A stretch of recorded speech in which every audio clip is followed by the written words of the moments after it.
monter sérieusement. Je te le dis aujourd'hui sérieusement. Dieu Dieu m'a confirmé dans mes prières. Lubumbashi l'a déjà donné. Là, ne vous en faites pas. Lubumbashi l'a déjà donné. Garde la foi. Tu vas voir. Alors, c'est après le retour. Je crois que dans l'espace de 2 semaines, nous aurons notre retraite de 3 jours. Vous mangez à l'église, vous dormez à l'église. On vous enseigne. Le matin du samedi, la nuit du samedi ou le matin du dimanche matin, on va aux eaux, on baptise les gens, nous rentrons à l'église. Que Dieu te bénisse.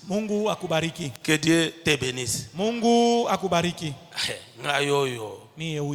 Au chef de l'État.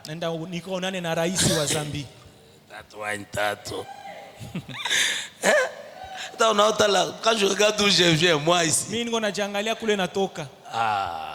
Dites à ton voisin que c'est encore possible. Dis-lui que c'est encore possible.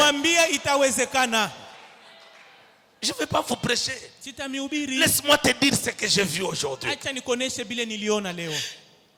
En réalité, quand j'ai préparé le kit de ce matin, on me dit qu'en Zambie, j'irai parler sur les porteurs du trésor. Les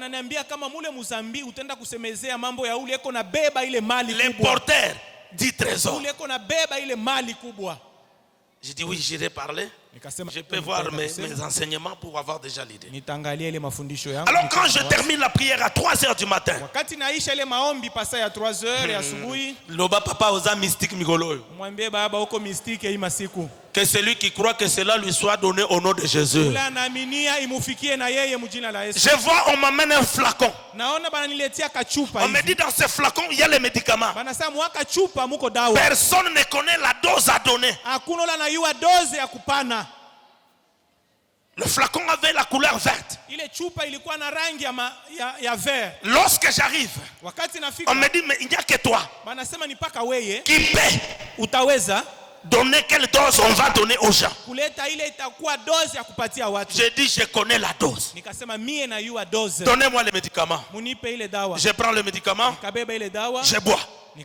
Je dis à chaque flacon, vous diviserez par 2 plus une goutte. Ok, première partie. J'ai dit, ah, ça c'est pas le poison. Mais tire aux oreilles, dis tais-toi.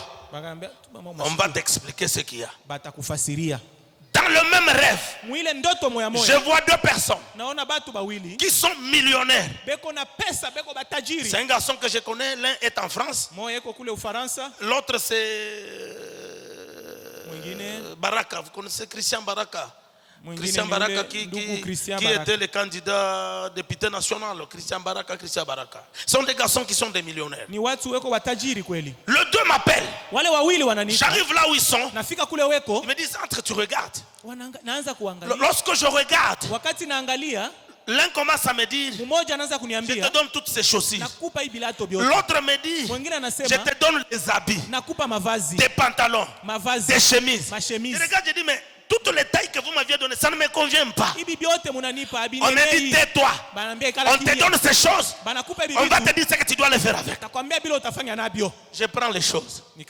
En dehors du médicament, on m'a donné les chaussures et les habits. Lorsque je pars pour récupérer les habits là où ça se trouvait, on me donne des salons. Les canapés. On dit même ces canapés, c'est pour les personnes à qui tu dois donner les habits et les chaussures. J'ai dit ok, comment je vais procéder avec toutes ces choses? Je suis venu te dire que le flacon qu'on m'a donné, la dose de la guérison est instantanée aujourd'hui au nom de Jésus. Je parle à quelqu'un. Les 2 personnes m'amènent.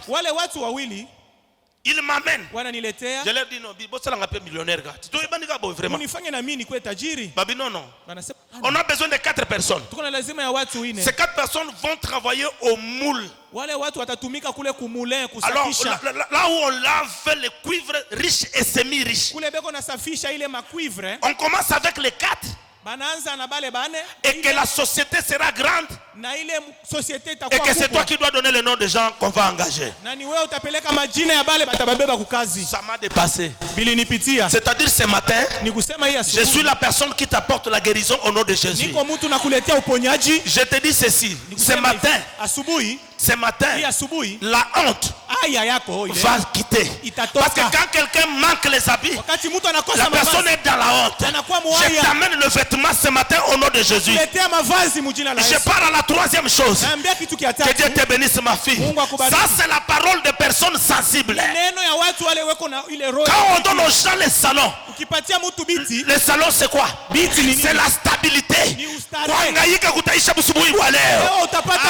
Est-ce que quelqu'un m'entend? Est-ce que quelqu'un m'entend?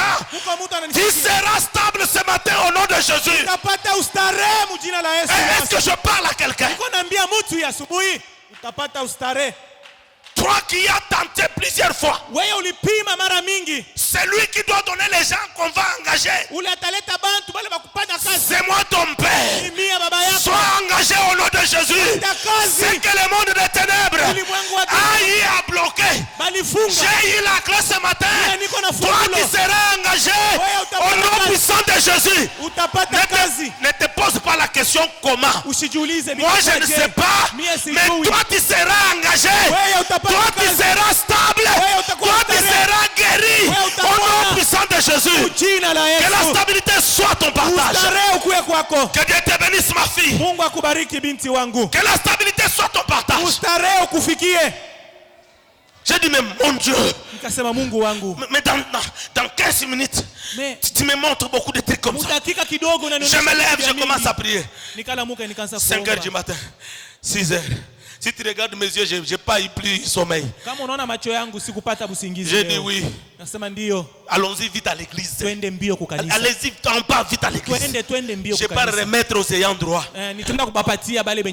J'ai reçu. Je vais te donner.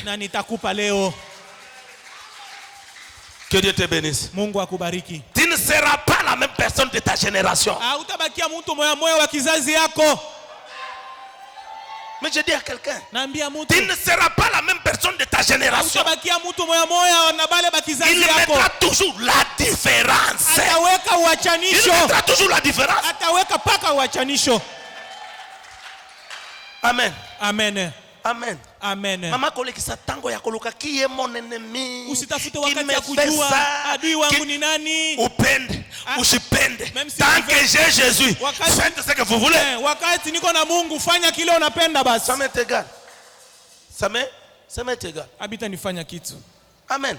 Amen. Que Dieu te bénisse. Mungu akubariki. Que Dieu te bénisse. Mungu akubariki. Ça fait 3 semaines que j'étais en train de parler sur les clés de la réussite. Ile inakuwa fungulo ya kuweza. Toute personne veut réussir dans sa vie. Wote konapenda aweze mu maisha yake. Comment je peux réussir mon mariage? Comment je peux réussir mon ministère? Comment je peux réussir mon business? Comment je peux réussir? Je n'ai jamais vu quelqu'un qui se met en tête que je vais échouer. Non, dans la tête de chacun. Comment je vais réussir? C'est ainsi que je t'ai amené certaines clés qui doivent t'aider à réussir dans ta vie. Je te parle de la première clé qui est quoi? Allez-y.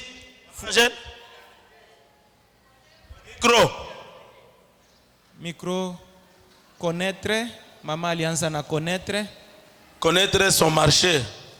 Connaître son église. Connaître votre identité. Connaître votre identité. Kujua anwani yako. Kujijua mwenyewe.